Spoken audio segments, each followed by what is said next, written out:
Hello everyone there, I hope you're all good. My name is Ricky. If you're new here to the channel, hi.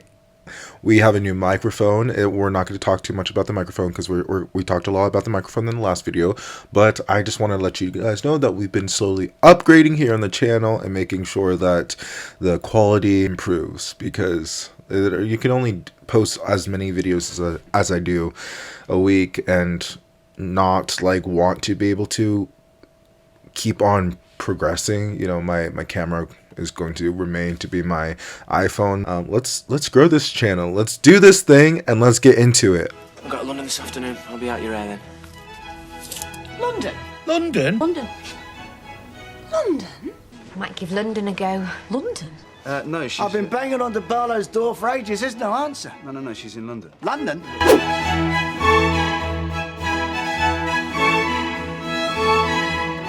This is a kind of a story that I don't really tell many people when I first meet them. Well, especially when I first meet them, because it's a bit heavy, but I just wanted to go into the lifestyle of being an international student, what it personally means to me, how did I become an international student, the lifestyle, the trials and tribulations, all of that good stuff. Let's start at the beginning, which is a very good place to start. So if you don't know, I'm doing my master's in international law here at the University of Westminster in London in the UK. The thing that kind of helped me get here to the place I am started all the way back when I was a freshman in high school.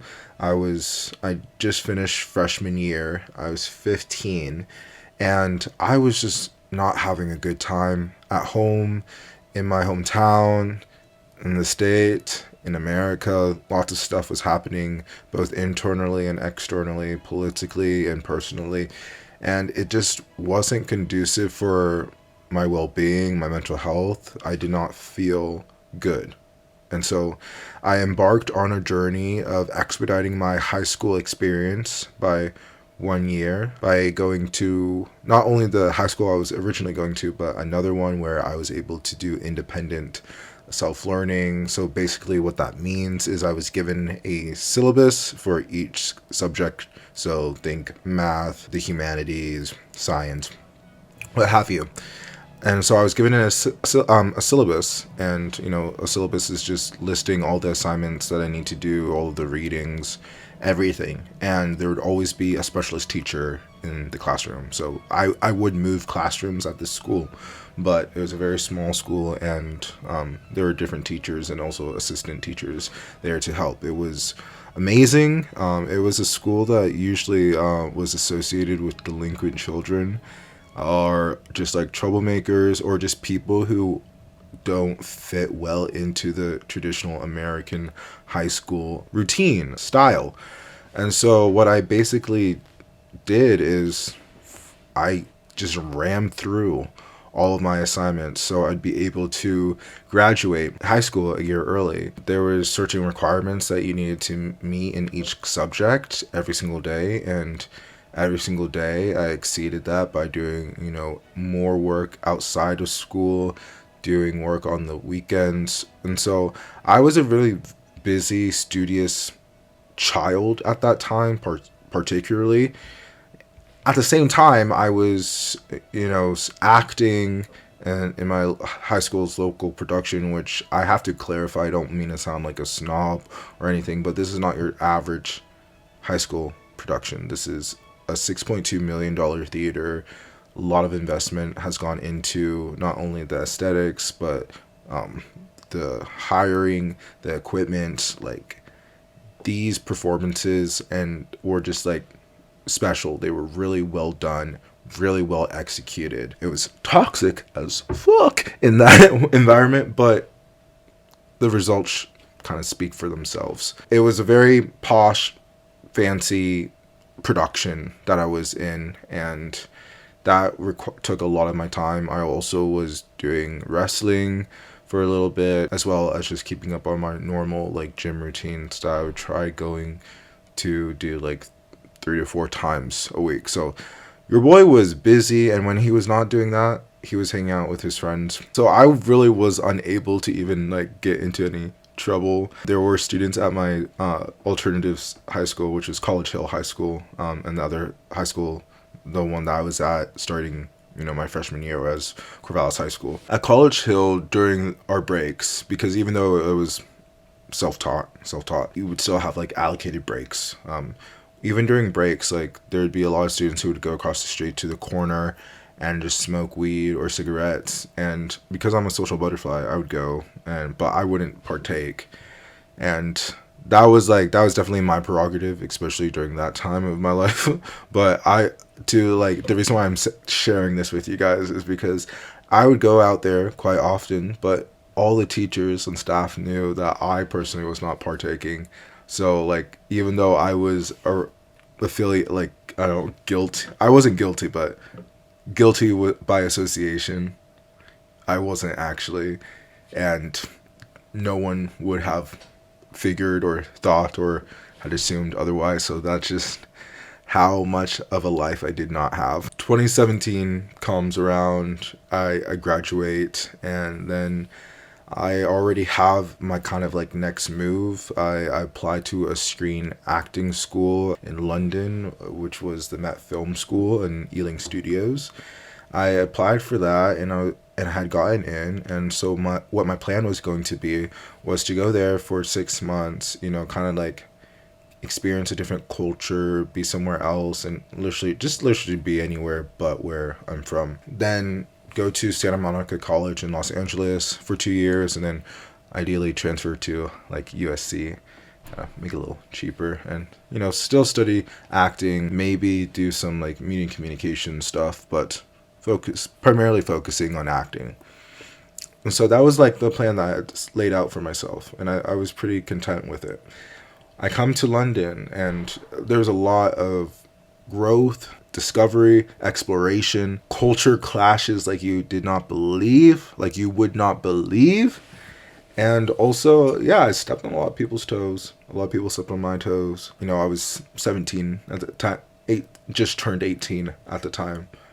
And so I was still very immature in a lot of ways, but in a lot of other ways I was very mature. Like, you kind of have to be if you're going to like work hard, put your head down for 2 years just so you'd be able to graduate high school a year earlier than move to a foreign country and do something as promising as screen acting.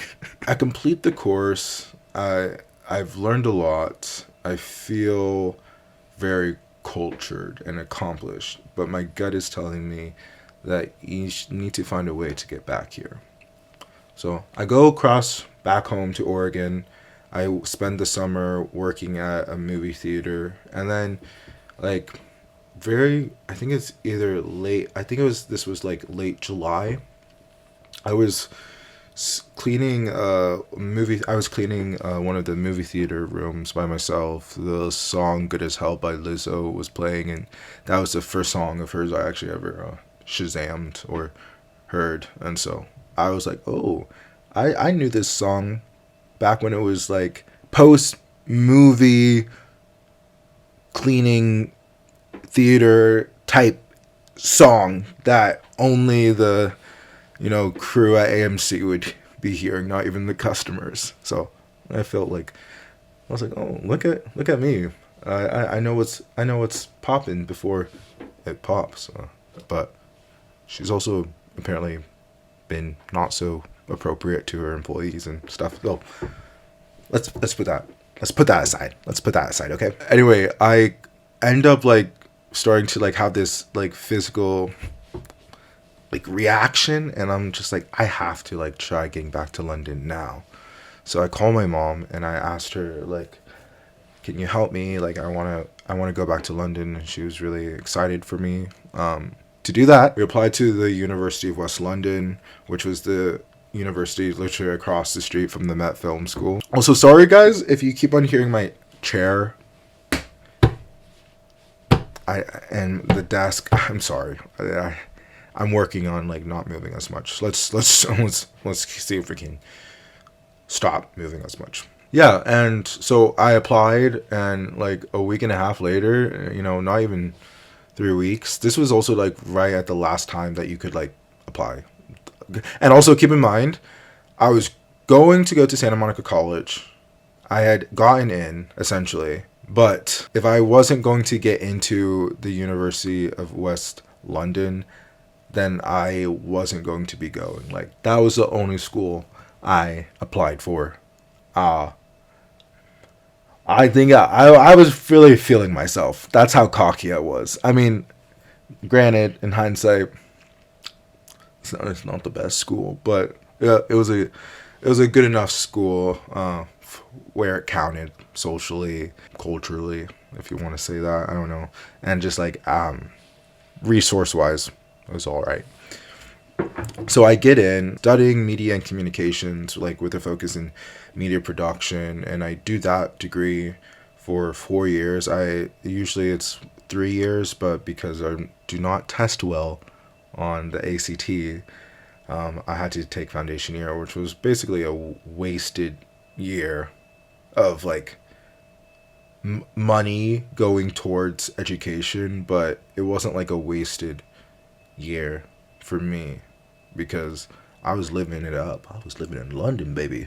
London town. And of course, the pandemic comes in and that like really changes the dynamic of everything. A lot of international students were just like completely effed when COVID lockdowns happened because they didn't have like their family, and then a lot of their friends they weren't able to see and stuff. And the first 2 weeks of lockdown was hard. I had no idea how much more difficult it would be, but yeah, the only thing you could do is go to the grocery store, and that was basically it. There were no classes.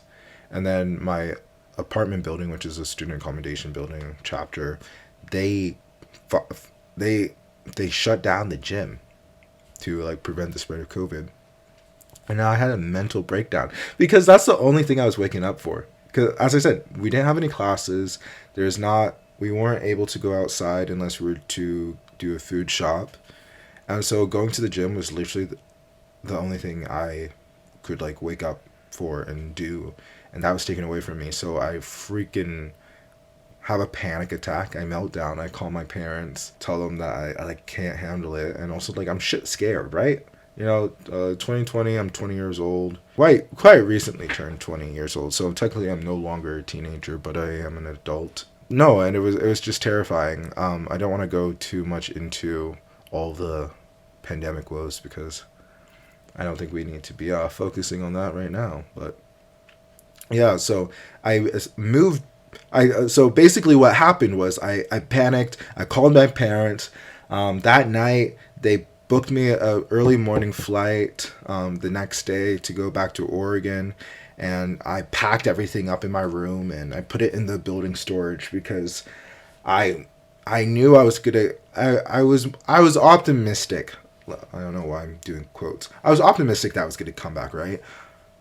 I just didn't know when that would be. So if I need to stop paying for my room, I want to make sure that there's nothing in the room and all my shit is like where it needs to be, which it thankfully was. I was worried a bit, but it worked out. I think for me, I was the first amongst my friends of international students to like actually like go back to their home countries because I don't know. I guess I must have just been the most mentally unwell out of everyone. So I go back and my parents don't have like a place for me to live. My parents are split. They're divorced, by the way. They divorced when I was 8, so different houses. But they've both downsized. Well, one of them didn't really downsize, but was renting out all of the rooms. And so they had to put me up in a hotel for 4 months. Half of that time I was down in Corvallis, and the other half I was in Portland, which is an hour and a half commute.